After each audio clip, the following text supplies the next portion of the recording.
Hello दोस्तों, नमस्कार। आज जो केस लेकर के आया हूँ ये जो है हार्मोनल मेस्टाइटिस है। हार्मोनल मेस्टाइटिस जो अक्सर जो होता है पास्चुरेशन के बाद देखने को मिलता है, लेकिन यह जो हार्मोनल मेस्टाइटिस है आपको हीट में आने के बाद देखने को मिल रहा है। जब पशु हीट में आती है, गर्मी में आती है, तोड़ा गिराती है, तब भी मेस्टाइटिस होता है। इसके कारण ये पशु कल गर्म है ना, कल से ये गर्म हुई और आज देखिए ये थनेला इसको हो गया और ये पूरे थन जो है सुजाता है और इसका दूध जो है निकाल करके देखते हैं क्या है। और ये दादा भाई दूध गिरेगा, पानी मिलेगा। शुरुआत में इसकी दूध सुबह दूध सही था ना, दूध सही था, सुबह दूध सही था और शाम में ही सूजन था हल्का। सुबह सूजन हुआ ना, ये सुबह 3 बजे भोर का सूजन है। ये गाय कल से हीट में है और अक्सर ऐसा देखने को मिलता है कि हार्मोनल मेस्टाइटिस जब पशु हीट में आती है तो एस्ट्रोजन हार्मोन का प्रभाव बढ़ जाता है, जिसके कारण जो है भी मेस्टाइटिस होता है। और उसमें कोलिफॉर्म मेस्टाइटिस के भी सिम्टम आते हैं, माइकोप्लाज्मा मेस्टाइटिस के भी सिम्टम आते हैं। अक्सर जो है कोलिफॉर्म में ही आता है, जो इकोलाई बैक्टीरिया होता है। उसकी पहचान ये है थन में सूजन होने के बाद जो है ये पूरा हार्ड हो जाता है। ये थन जो है पूरे हार्ड है और दाब करके आप इसे डायग्नोसिस करते समय हमेशा जो है इसमें आप ये चेक करें कि थन का हार्डनेस क्या है, क्योंकि पशुओं में जब तक आप जो है मेस्टाइटिस का इलाज करने से पहले आपको दूध का कलर और उसका हार्डनेस के बारे में आपको जानकारी होना चाहिए, तभी आप ड्रग्स एंड चॉइस कर सकते हैं। क्योंकि दूध का अगर कलर नहीं आपको पता है कि कौन सा माइको प्लाज्मा में क्या आता है और कोलिफॉर्म मेस्टाइटिस में क्या लक्षण आते हैं, प्रोटोजोअल में क्या लक्षण आते हैं, तब तक आप सही जो है मेस्टाइटिस का ट्रीटमेंट नहीं कर सकते। और यही होता है कि अगर सही डायग्नोसिस मेस्टाइटिस में नहीं हुआ तो वो पशु का जो है वो सही इलाज नहीं हो पाता है और एंटीबायोटिक लगातार इस्तेमाल होते रहता है। 3-3 दिन लगातार एंटीबायोटिक का इस्तेमाल किया जाता है, फिर नहीं उससे सुधार हुआ तो एंटीबायोटिक में बदलाव किया जाता है। एंटीबायोटिक बदलने का रीजन क्या होता है कि उसकी सही डायग्नोसिस नहीं होने की वजह से जो होता है कि उसका ड्रग्स एंड चॉइस सही नहीं होता, जिस कारण से जो होता है एंटीबायोटिक में बदलाव किया जाता है।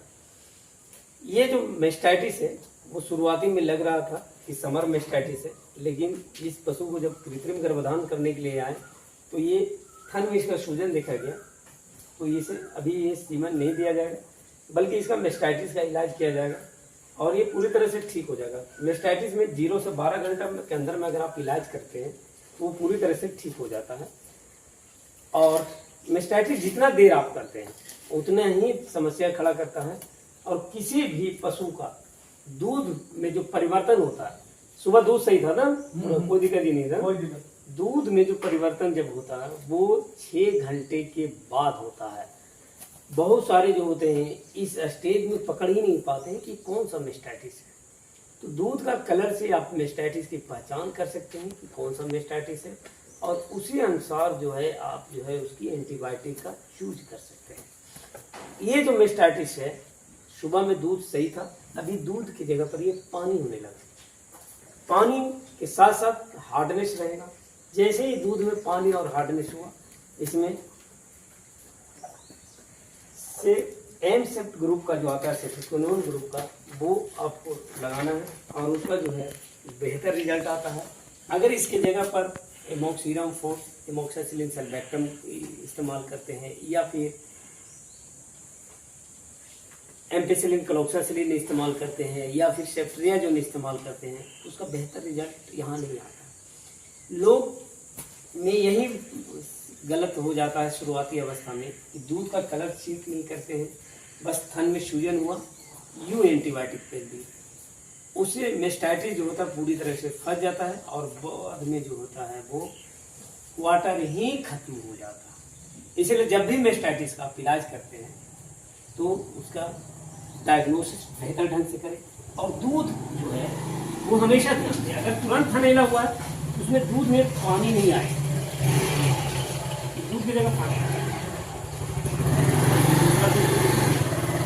ये ओरिजिनल दूध है, ये जो है इसका ये मेस्टाइटिस हुआ और ये पूरी तरह से ठीक हो जाएगा, बशर्ते इसका सही इलाज करते हैं।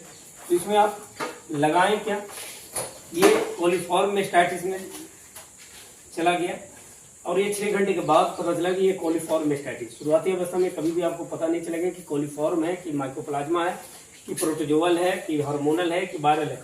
ये हार्मोनल मेस्टाइटिस है, लेकिन ये इकोलाई बैक्टीरिया के कारण हुआ, क्योंकि हार्मोन का डिसबैलेंस होने के कारण भी मेस्टाइटिस होता है। लेकिन अक्सर जो होता है नॉन इन्फेक्टिस ज़्यादा देखने को मिलता है, ये मेस्टाइटिस बहुत ही कम देखने को मिलता है कि पशु हीट में आए और मेस्टाइटिस हो। इसका इलाज के लिए इसमें एनसेप्ट का इस्तेमाल किया जाएगा, साथ में इसमें टाइलोसिन का इस्तेमाल किया जाएगा, एनाल्जेसिक का इस्तेमाल किया जाएगा और इसके क्वार्टर में चढ़ाने के लिए इसमें टाइलोसिन और प्रेडनिसोन दोनों मिलाकर इसका इन्फ्यूजन किया जाएगा, टीटी इन्फ्यूजन किया जाएगा और ये पूरी तरह से जो है वो ठीक हो जाएगा।